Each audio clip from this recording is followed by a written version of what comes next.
Bom dia, nesse domingo, dia 6 de março, mais uma vez estamos aqui para compartilharmos nosso pensamento, essa reflexão que fazemos todo domingo.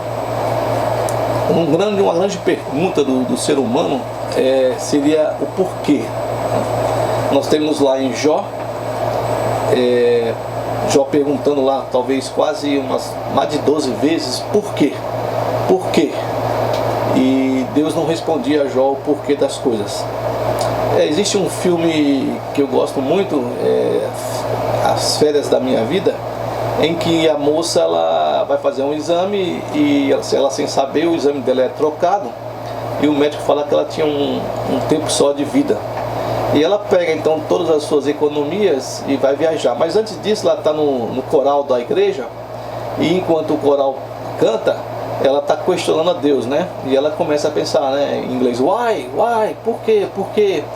E num dado momento o coral acaba e ela dá um grito, né, why, por quê?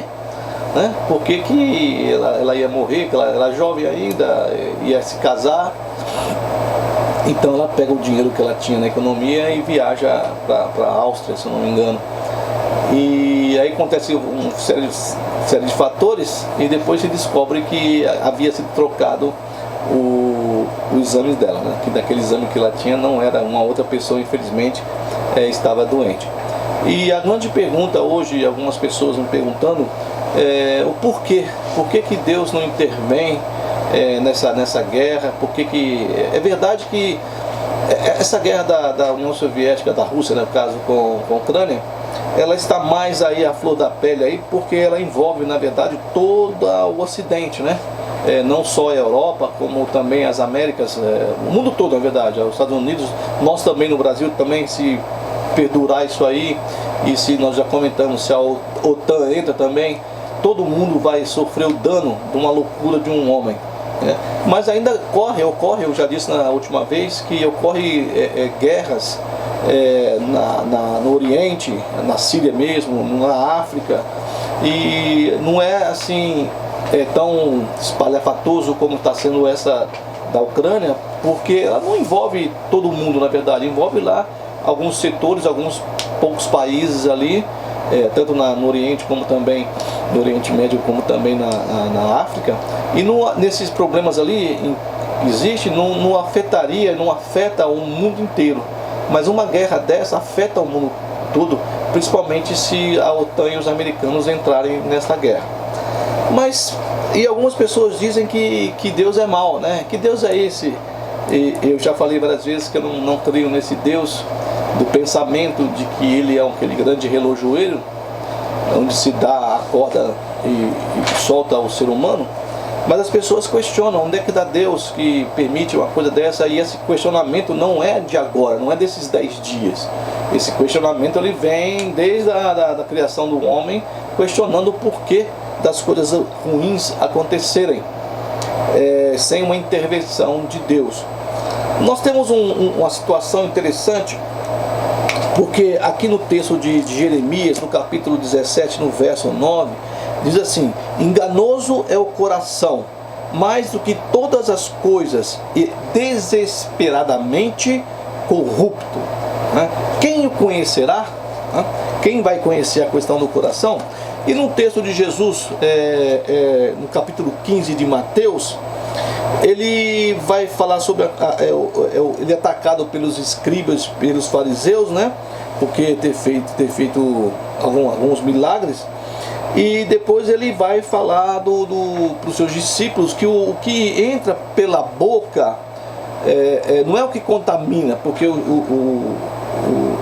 havia um questionamento de transgressões do fariseu, dos saduceus aí, dos escribas, em relação aos discípulos que estavam pegando um alimento, a espiga de milho no sábado, que no sábado seria o dia, o Shabbat Shalom, o dia de descanso dos judeus. E eles foram questionar a Jesus.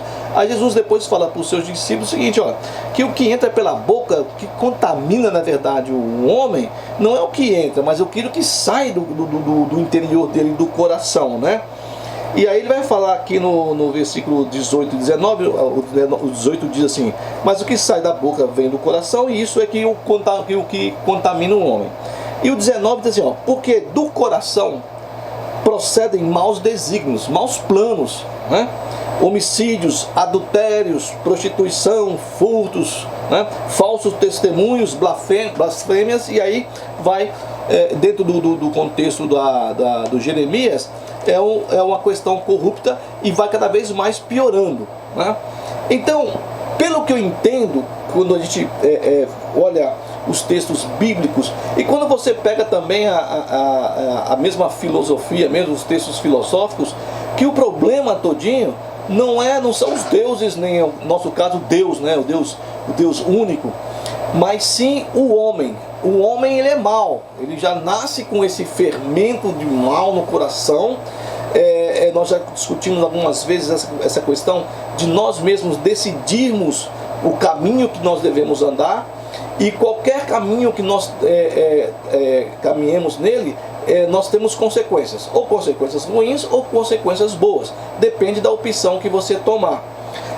Lá atrás, no Gênesis, onde iniciou-se aqui o texto bíblico, já no capítulo, depois da humanidade, a partir de Adão e Eva ter crescido, começou-se a ver a maldade do ser humano. E no texto aqui no capítulo 6, que vai ser relatado a história de Noé, que é no caso o dilúvio, nós vamos entender por que Deus então foi e destruiu aquela humanidade dentro do relato bíblico aqui. Então, olha só, ele vai dizer que os homens tinham se multiplicado e também que a maldade deles também tinha se multiplicado. Aí no versículo 5 do capítulo 6 de Gênesis, vai dizer assim: viu o Senhor que a maldade do homem se havia multiplicado na terra. Então não é Deus que é mau, não é Deus que foi ali e acionou os tanques de guerra, os canhões, os helicópteros, os aviões, os foguetes. Não foi Deus.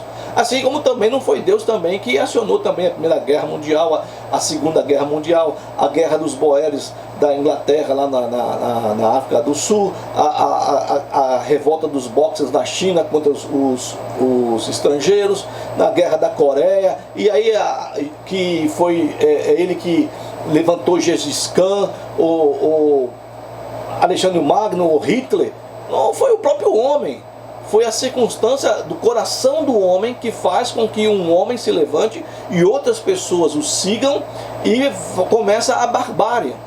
Então nós vemos aqui que não foi a maldade de Deus que cresceu, que diz que a maldade do homem foi se multiplicando sobre a terra, né? E que era continuamente mal todo o desígnio, todos os planos do coração do homem. Então não é Jesus, não é Deus que está fazendo isso, essas coisas todinhas. Não, somos nós que tomamos decisões. Jesus tomou uma decisão de ele se entregar e morrer por nós, para que supostamente nós cremos aqui no relato bíblico, ele morreu para que nós fôssemos perdoados pelos nossos erros, nossos enganos, nossos desvios. De quem? De Deus.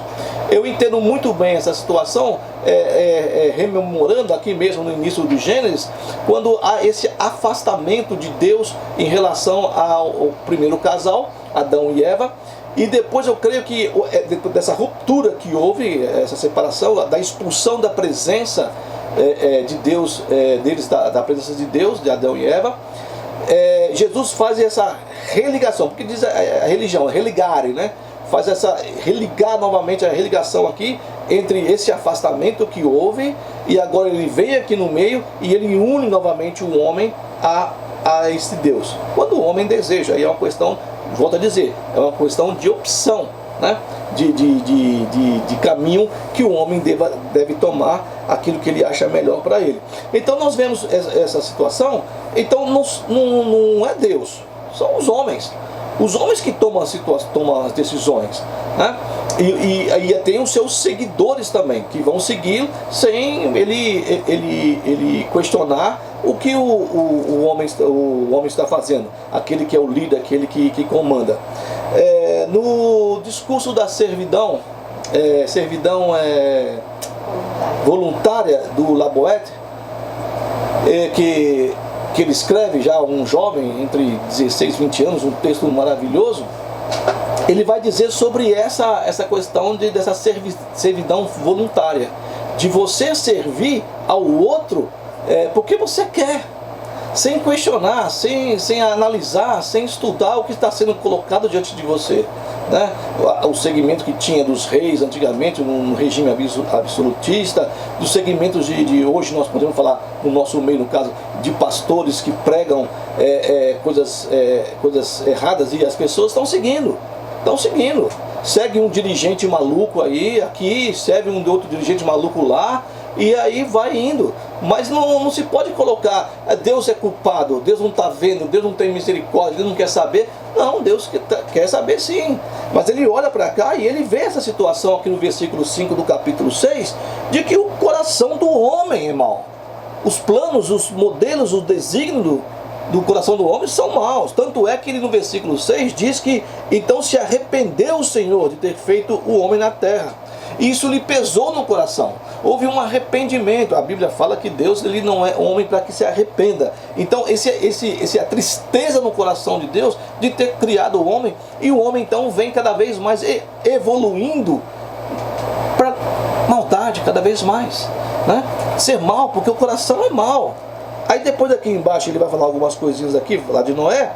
E no versículo 11 diz assim: a terra estava corrompida à vista de Deus, cheia de violência. Viu Deus a terra, e eis que estava corrompida, porque todo ser vivente havia corrompido o seu caminho na terra. Agora, aqui nós temos bem claro, é Deus? Não, somos nós, somos os seres humanos que cometemos essas barbáries, essas barbaridades, né? Essa maldade que está dentro do nosso coração, que é onde nós deveríamos lutar contra isso, né? Do desejo que nós temos, e isso leva, infelizmente, ao egocentrismo, ao desejo de poder. Nós pensamos, nós somos hedonistas, infelizmente. Nós queremos só o prazer. Ser hedonista é buscar o prazer em tudo. Nós queremos prazer, e por isso não importa para nós se nós vamos pisar em cima de uma pessoa, se vamos destruir uma outra pessoa, se vamos humilhar, vamos ofender, vamos entristecer. Isso não interessa para o ser humano. Interessa que cada vez mais ele vai galgar, né, patamares maiores. E nós vemos agora um homem que está com poder, e ele pelo poder que ele tem bélico, no caso nuclear, ele acha que ele pode fazer o que ele quiser. E ele invade um outro país, e ele vai matar pessoas, matar criança, matar velho, destruir o lar. É como nós estivéssemos aqui na minha casa agora aqui, ou você na sua aí, e de repente você tem que sair daqui sem nada, e você perder tudo porque um cara louco jogou um míssil aqui e destruiu tudo. Isso é Deus? Isso não é Deus. Não se pode culpar Deus. Deus está vendo? Bom, nós estamos entendendo, e nós entendemos que Deus vê todas as coisas, e que Ele está ainda no controle de todas as coisas. Mas o que o homem também, existe esse tempo, eu já falei para vocês, já expliquei, esse tempo de Deus, né? E dentro desse tempo de Deus, existe essa questão de Deus ainda ser longânimo e deixar que o homem tente resolver, de olhar. E nós então, pipocando no mundo inteiro, existem pessoas que não concordam com isso, pessoas que são boas. A maldade não dominou ainda totalmente o mundo, né? Então você, o seu parente, o seu filho, o seu pai, sua mãe, sua esposa, seu marido, que devem entender que o nosso coração não pode estar sendo dominado pela maldade, que nós devemos então lutarmos contra isso, primeiramente conosco mesmo, né? Para que nós não sejamos arrogantes, sejamos egocêntricos, sejamos egoístas e preconceituosos com o que é que seja, e nós tentarmos então fazer essa semente crescer.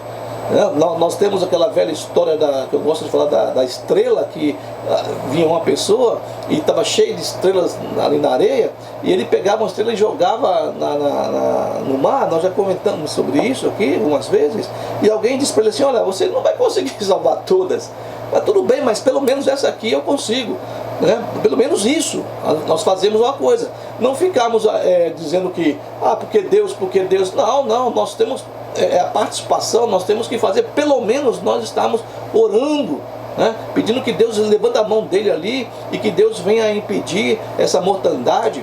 e não nós ficarmos ali culpando a Deus de todos os fracassos que nós temos, do fracasso do ser humano.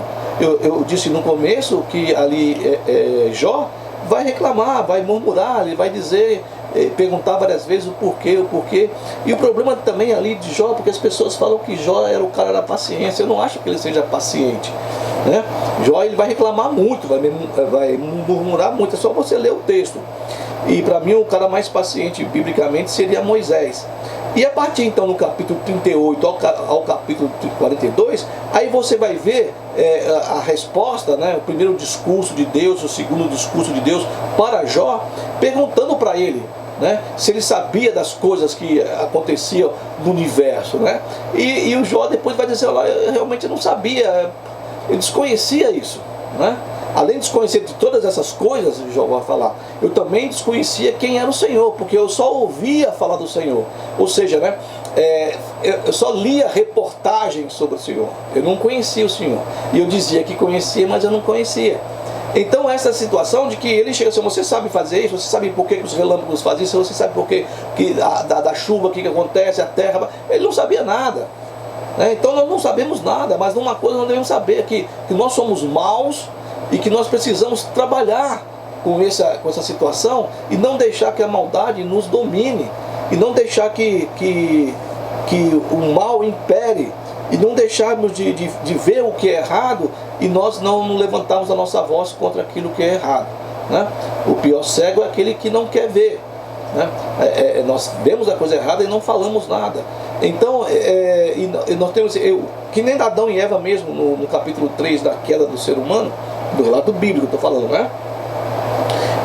Que já conversei também com vocês, que Deus, quando chega pro Adão e pergunta, o que você fez, rapaz? Não fui eu, não, foi a mulher que tu me deste, né? Ele vai culpar Deus até isso, né? A mulher que tu me deste, foi ela que fez. Mulher, o que tu fizeste? Eu não fiz nada não, quem fez foi a serpente. E a serpente não tinha para quem falar nada, ficou na dela ali, e ela que... Então é isso, não, é Deus que Deus não quer saber, Deus é mau, Deus tem prazer na minha desgraça. É como o salmista do Salmo 73, eu falo muito, o Salmo 77 também, que eles começam também a questionar, será que Deus abandonou, será que Deus não ama mais, será que Deus não está vendo, não, isso é doença minha. É doença minha porque o meu coração, e eu ponho o meu como todo mundo, porque nós estamos no meio nós somos também seres humanos e estamos no meio da humanidade, né? É o coração do homem, o homem é mau desde a sua infância, foi gerado em maldade, é mau, tem uma coisa, um fermento, uma semente, alguma coisa no nosso coração, e nós somos maus, somos corruptos, né? Aqui no texto aqui, vai dizer, no caso que continuamente mal os pensamentos, os desejos do coração do ser humano, né? A terra está corrompida, está cheia de violência, porque o coração do homem é corrupto. Somos nós. Então Jesus vai dizer lá, não, o problema não é o que você faz, né? Que os judeus estavam dizendo, não, eles comeram, a preocupação dos caras, comeram uma espiga de milho no sábado que não podia. Aí eles falam assim, o problema não é esse, o problema é que não é o que entra por dentro, né, na boca, é o que sai do coração, né, do coração. E lá no texto também de Jeremias vai dizer que o coração aqui, no caso aqui, enganoso é o coração do ser humano, né, mais do que todas as coisas, é desesperadamente corrupto. Quem o conhecerá? Então é fácil nós jogarmos a culpa sobre o outro é culpado, se não é alguém nosso humano aqui, né, então é Deus mesmo, não tem jeito. Ou mesmo como costumam falar muito, né, é o diabo que é o culpado. Sim, no filme do advogado do diabo, é interessantíssimo, porque o Keanu Reeves, que era o advogado, e o Al Pacino, que representava ali o Satanás, ele vai dizer para o Al Pacino, né, você me enganou, né, ele fala, eu não fiz isso, né? Eu até disse para você, não disse para você poder ir embora com a sua mulher, não falei para você voltar para sua terra, para sua casa, foi você que não quis. Aí ele fala assim, completa, o que eu faço, eu só monto o cerco, né? Então ele monta o circo e você então vai ser o personagem ali no picadeiro ali. Essa é a questão aí, somos nós, nosso coração duro. Então é como se fosse algo que você vai expandindo, né? Que vai contaminando. Se eu e você começarmos a olhar para o nosso coração e percebermos e nós tentarmos uma mudança em relação a isso, né? Lembra que nós falamos na semana passada sobre a questão do apocalíptico de Jesus, Apocalipse de Jesus, no capítulo 24 de Mateus, e nós então comentamos de que o amor de muitos esfriaria. Nós não podemos deixar isso, né?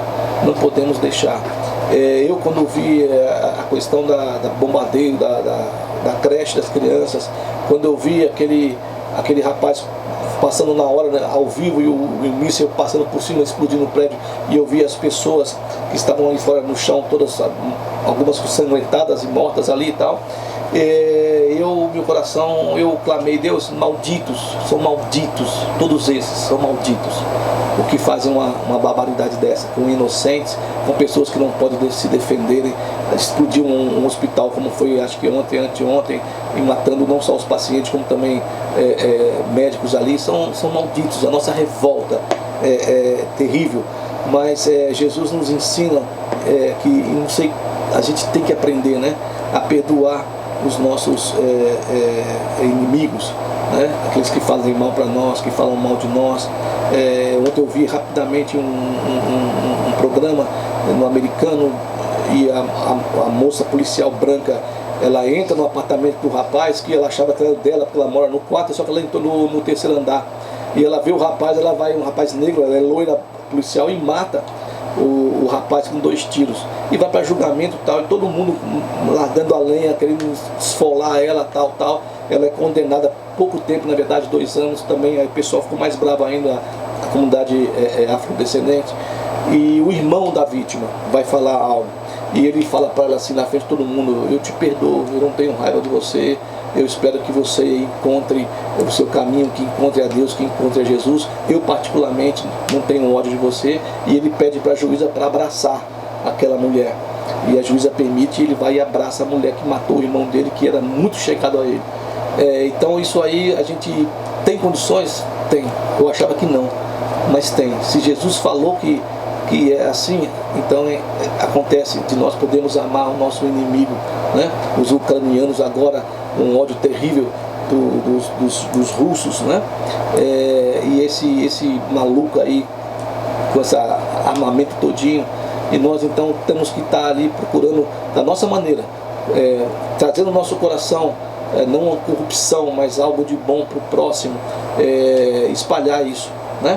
E pedir a Deus que tenha compaixão e misericórdia de todos eles, tanto dos soldados ali russos ali, quanto dos soldados ucranianos, e a população também da Ucrânia e de outros lugares também que estão tendo essas guerras aí. Que Deus abençoe a sua semana, o seu domingo, final de domingo aí, a semana que se inicia. Que Deus possa ter compaixão e misericórdia de nós. Ele encontrou aqui no capítulo 6 Noé. É um homem que ele viu que estava fora de tudo aquilo, e ele puxa esse cara aqui, Noé, e desse homem faz uma outra civilização. Que você também possa ser olhado por Deus e falar assim: não, essa pessoa aqui, o José, a Maria, o Francisco, são diferentes. Eu puxo para cá para eles poderem representar o meu nome aqui, o meu amor ao mundo. Deus abençoe em nome de Jesus.